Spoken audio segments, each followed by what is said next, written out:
పోడు భూముల సమస్యలను పరిష్కరించాలని రైతులు చలో హైదరాబాద్ పాదయాత్ర చేపట్టారు. కొమరంభీం జిల్లా చింతమలనేనిపల్లి మండలం దించె గ్రామం నుంచి నిన్న మధ్యాహ్నం బయలుదేరిన పాదయాత్ర ఈ రోజు ఉదయం కాగజ్ నగర్ కు చేరుకుంది.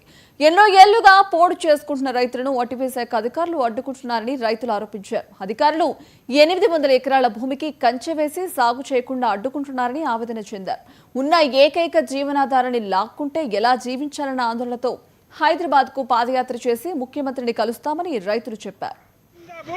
రేవంత్ రెడ్డి గారు చెప్పిండ్రు, పోడు భూములకు మేము పట్టాలు ఇస్తాం, గిరిజనులకు కానీ గిరిజనేతలకు కానీ ఎవరైనా పోడు వ్యవసాయం చేసుకుంటున్నటువంటి ప్రతి ఒక్కరికి పట్టాలు ఇస్తాం, హక్కులు కల్పిస్తాం, వాళ్ళు ఆ భూములు చేసుకుని బతకవచ్చు అని చెప్పి ఎలక్షన్ల ముందు హామీ ఇచ్చారు.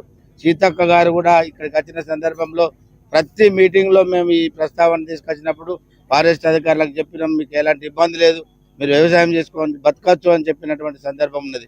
కానీ ఇవాళ దిమ్మదగాములో 1600 ఎకరాలలో 1600 ఎకరాలు పూర్తిగా ఒక్క ఎకరం కూడా ఒక్క సెంటు భూమి కూడా దున్నకుండా విత్తనాలు పెట్టకుండా ఆ గ్రామంలో ఉన్నటువంటి గ్రామస్తులందరూ జీవనోపాధి కోల్పోయిన ఇవాళ కనికరం లేకుండా ఫారెస్ట్ అధికారులు చాలా ఇబ్బందులకు గురి చేస్తారు. కాబట్టి దీని విషయంలో వారు ఎన్నిసార్లు ఎవరికి చెప్పుకున్నా మా ఎమ్మెల్యే గారి ద్వారా డిఎఫ్ఓ గారికి చాలా సభల చర్చలు చేసినప్పటికీ ఈ డిఎఫ్ఓ గారు ఎఫ్డిఓ గారు పూర్తిగా నిరంకుశంగా వ్యవహరిస్తూ వీళ్ళందరి నోటికాడి బుక్కను గుంజుకున్నటువంటి సందర్భం. కాబట్టి ఈ విషయంలో వాళ్ళు బాగా ఇబ్బందులకు గురై ఇలా 400 కిలోమీటర్లు అయిన మంచిదే ప్రజాభవన్ ముట్టడికి వాళ్ళు బయలుదేరి వెళ్తారు. మహిళలు మొత్తం దాదాపు 60-70 మంది మహిళలందరూ యువకులందరూ వాళ్ళ ప్రజాభవన్ వరకు వెళ్తారు. కాబట్టి తక్షణమే వీళ్లకు ఈ సమస్య పరిష్కారం కావాలని చెప్పి మేము కూడా మనస్ఫూర్తిగా కోరుకుంటాం. మేము చింతలమానపల్లి మండలం దించె గ్రామం నుండి పాదయాత్ర హైదరాబాద్ బయలుదేరినాం.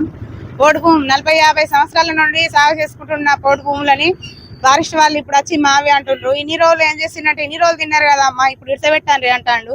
మా ఊళ్ళో పట్ట భూములు ఏం లేవు సార్, ఉన్నది పోడు భూమి, అది కూడా చేయనివ్వట్లేదు. ఇళ్ళ చుట్టూ మొత్తం కంచె తవ్వుకొని మా భూములు అని అంటారు, తీసుకుంటాండ్రు. అవన్నీ పనులు బంద్ చేసి మా భూములు మాకు ఇప్పించాలని మేము ఈ పాదయాత్రకు వెళ్తున్నాము. గవర్నమెంట్ రేవంత్ రెడ్డి గాని నరేంద్ర మోడీ గారే గాని ఎవరన్నా గాని మాకు సహాయం ఉంది.